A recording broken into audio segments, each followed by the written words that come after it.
Hello जी, नमस्कार। कैसे हैं आप सब? और मैं रेनू आज एक बहुत ही सेंसिटिव वीडियो में आप सबका वेलकम करती हूँ। आप लोगों ने एक हफ्ते पहले मेरी एक कम्युनिटी देखी होगी। मैंने एक कम्युनिटी शेयर की थी, यहाँ पे मैं दोबारा से वो लगा दूंगी पिक्चर्स कि भाई का ना न्यूज़पेपर में आई थी और मेरे भाई को उसके लाइफ का बहुत बड़ा अचीवमेंट मिला। बहुत बड़ा, ये नहीं कहूँगी कि सबसे बड़ा, बहुत बड़ा। इससे आगे बहुत कुछ बाकी है अभी। और उस अचीवमेंट पर आज बहुत कुछ याद आया। मैंने सोचा मैं आप लोगों के साथ में शेयर करूं। देखिए, मैं वीडियो की स्टार्टिंग में कभी ये नहीं कहती कि वीडियो को कंप्लीट वॉच कीजिएगा, लेकिन आज के वीडियो में मैं आप लोगों से कहूंगी कि आप कंप्लीट वॉच कीजिएगा। आप देखिएगा, आप सुनिएगा, आप उन चीजों को महसूस कीजिएगा। आपको बहुत ज्यादा मोटिवेशन मिलेगा अपनी लाइफ में आगे बढ़ने का और अपनी लाइफ में बहुत कुछ करने का। देखिए, कल नाइट की बात है, मैं ये वीडियो नहीं बनाती, उस टाइम भी मैंने नहीं बनाया था। वो एक हफ्ते पहले मैंने कम्युनिटी डाल दी थी, मैंने वीडियो नहीं बनाया था। लेकिन कल शाम को मैंने एक भजन सुना बाबा श्याम का कि बाबा तेरी कृपा ते जिंदगी कटरी से मौज में, काम भी रुकता को ना धेला ना गोज में। इस तरीके की लाइन थी उसकी। और उस भजन को सुन करके, और अब यकीन मानिए मुझे रोना आ गया। ठीक है, मतलब क्या बताऊं आपको कि कैसी उसके साथ में एक पर्सनल अटैचमेंट फील हुआ। कुछ चीजें याद आई, कुछ नहीं बहुत कुछ याद आया, जिसको देख करके ना मतलब पूरी वो नाइट जो है ना, बहुत लेट तक नींद नहीं आई और वो सारी चीजें याद आई। वो होता है ना, हम लोग पास्ट में चले जाते हैं, वो सारी चीज याद आई। तो फिर मैंने सोचा कि मैं आप लोगों के साथ में शेयर करूं। आप लोगों में से बहुत से लोगों को हेल्प मिलेगी, काफी मोटिवेशन मिलेगा। देखिए, बात आज से 5 साल पुरानी है।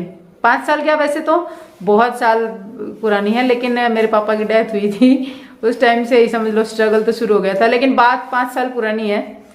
अरुण ने, उसका एमसीए हो गया था, बीसीए हुआ जैसे तैसे करके, फिर बीच में गैप लगा, फिर उसका एमसीए हुआ। उसके बाद में वो बेंगलोर चला गया था। ठीक है, क्योंकि यार होता ही है, पापा नहीं है तो अब इनकम सोर्स भी होना जरूरी है, तो इसलिए वो नौकरी ढूंढने जब बेंगलोर चला गया। पीछे से क्या हुआ, उसने जो यूनिवर्सिटी है ना वो टॉप की थी, उसको गोल्ड मेडल के लिए बुलाया जा रहा था कि गोल्ड मेडल मिलेगा, आ जाओ।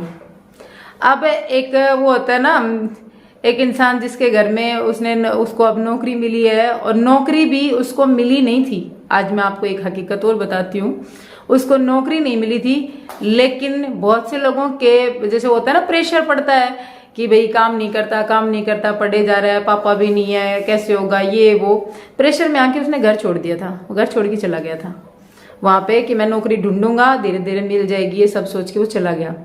और वहां पे उसने एक जॉब ज्वाइन की। महीने 2 महीने रुकने के बाद में मेरे को पता था कि हाँ वो झूठ बोल के गया है, क्योंकि एक बहन होती है ना, वो अपने भाई की शक्ल देख के या फिर उसकी बात तो समझ जाती है कि झूठ बोल रहा है।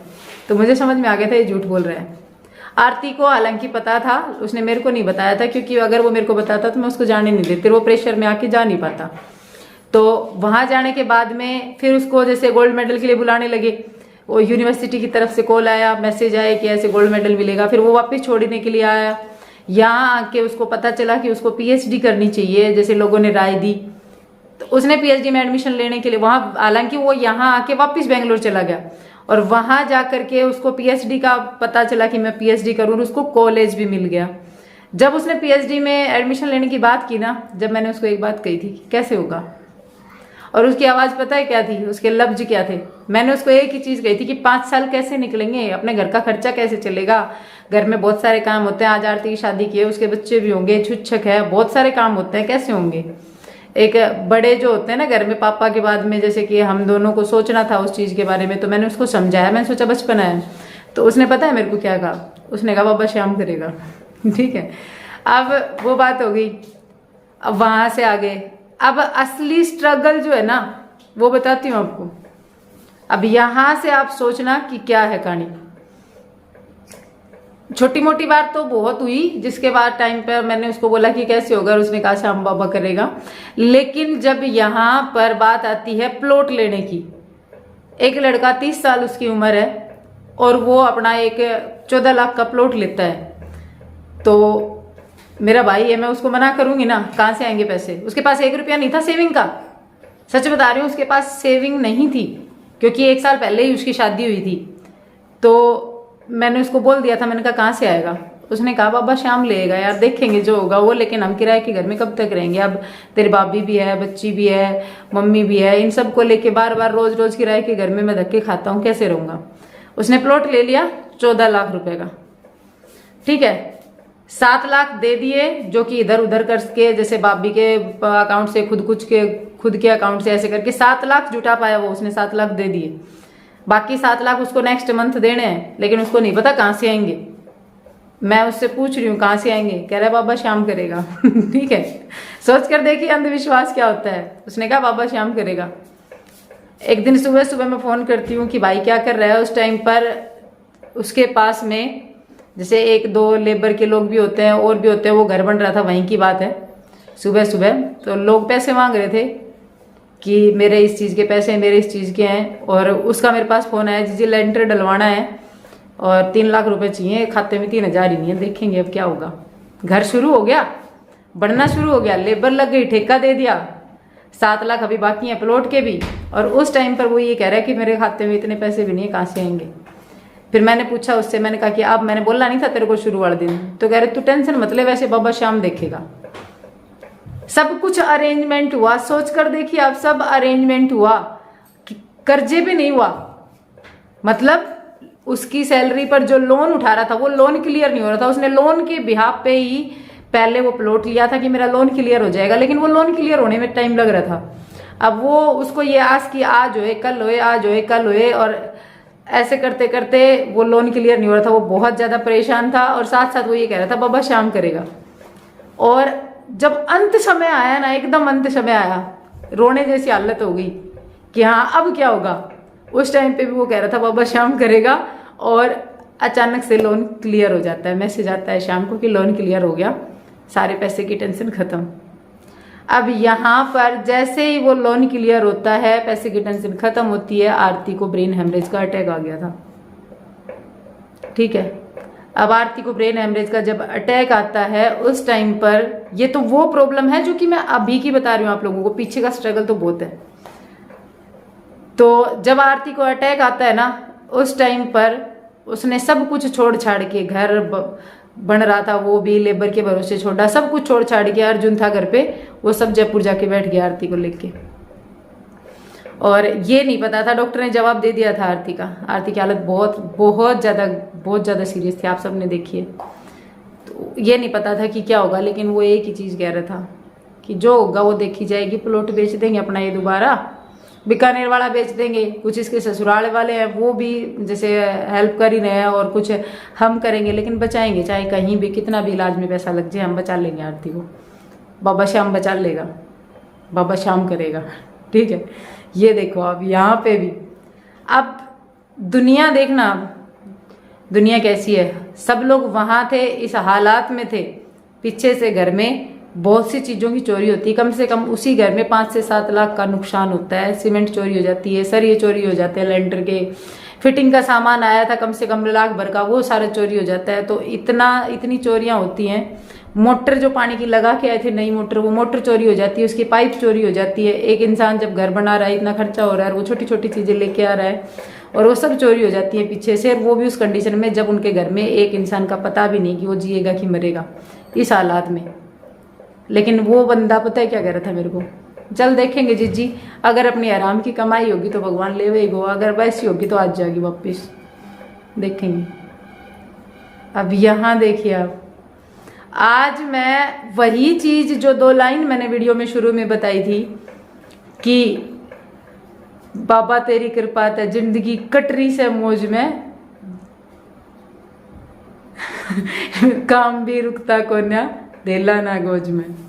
मतलब वो लाइनें मुझे इन सब को सोच करके याद आई थी। वो लाइनें मतलब सुन करके मुझे ये सब कुछ इसलिए याद आया था कि चाहे बैंक में कुछ ना था, चाहे जेब में कुछ ना था, लेकिन उसकी कृपा से काम कोई नहीं रुका, कोई भी इतना सा भी काम उसने नहीं रोका, भगवान ने हमारा। तो मैं आप लोगों से इस वीडियो के पीछे एक ही चीज कहना चाहूंगी कि उस ऊपर वाले पे विश्वास कीजिए। वो ऊपर वाला जो है ना, भगवान जो है ना अपना, वो एक ऐसी शक्ति है जिसको हम देख नहीं सकते लेकिन महसूस कर सकते हैं हमारे अंदर। हमारे हर एक के अंदर हम उसको महसूस कर सकते हैं बहुत अच्छे से। वो जब आप उस समय में होते हैं जब आपके पास कोई रास्ता नहीं होता, एकदम हार चुके होते हैं, जब वो सहारा देता है आपको, आप महसूस करके देखिए, उसके ऊपर छोड़ दीजिए, इतना विश्वास कीजिए भगवान के ऊपर। मैं तो मेरी बता रही हूँ कि इतना विश्वास कीजिए भगवान पर कि जितना एक अनसमझ बच्चा अपने माँ बाप पर करता है। मतलब एक 8-9 महीने के बच्चे को जब हम ऊपर उछालते हैं ना, तो उस बच्चे को पता होता है कि मेरे माँ बाप मेरे को पकड़ लेंगे, और वो हंसता है, खुश होता है वो। हालांकि अगर 1 सेकंड की देरी हो जाए, वो जमीन पे गिरे और पता नहीं क्या हो, लेकिन वो खुश होता है, वो हंसता है, क्योंकि उसको पता होता है मेरे माँ बाप पकड़ लेंगे। तो मैं एक ही चीज कहना चाह रही हूँ कि जैसे उस बच्चे को अपने माँ बाप पर विश्वास है ना, वैसे अपने उस ऊपर वाले पे विश्वास रखिए, वो पकड़ लेगा, वो पकड़ लेगा। आप बस सिर्फ कोशिश करके देखिए, ठीक है।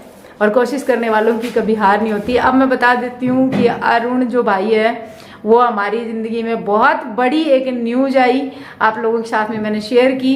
तो उसकी लाइफ का बहुत बड़ा अचीवमेंट था। एक नॉर्मल परिवार से एक बंदा इतनी आगे गया, और अभी तो बहुत कुछ बाकी है। वो सारा जो स्ट्रगल स्टोरी है वो आप लोगों के साथ में फिर कभी मैं शेयर करूँगी। फिलहाल के लिए सिर्फ यही था कि उस भगवान पर विश्वास रखिए, वो हर एक चीज़ से, हर एक मुसीबत से निकाल देगा। बाकी इस दुनिया में किसी की औकात नहीं है, सच कह रही हूँ, बाकी इस दुनिया में किसी की औकात नहीं है कि वो आप लोगों की या हमारी किसी की भी कोई इतनी सी हेल्प कर सके। लेकिन वो शक्ति हमारी हर जगह हेल्प करती है। आप मन से एक बार विश्वास करके देखिए, ठीक है। तो चलिए फिर, अगर आप लोगों की भी ऐसी कोई स्टोरी हो ना, तो मेरे को कमेंट बॉक्स में जरूर शेयर कीजिएगा। और हाँ, व्हाट्सएप नंबर दिए थे, आप लोग कह रहे हो कि व्हाट्सएप पर आप रिप्लाई नहीं कर रहे, तो वो फ़ोन जो है ना, नहीं वो फ़ोन लेके आ, उस फ़ोन की हालत ऐसी कर दी शिवांश ने, जब हम गाँव गए थे ना, तो जाड़ में से पटक दिया और वो फ़ोन टूट गया बुरी तरह से।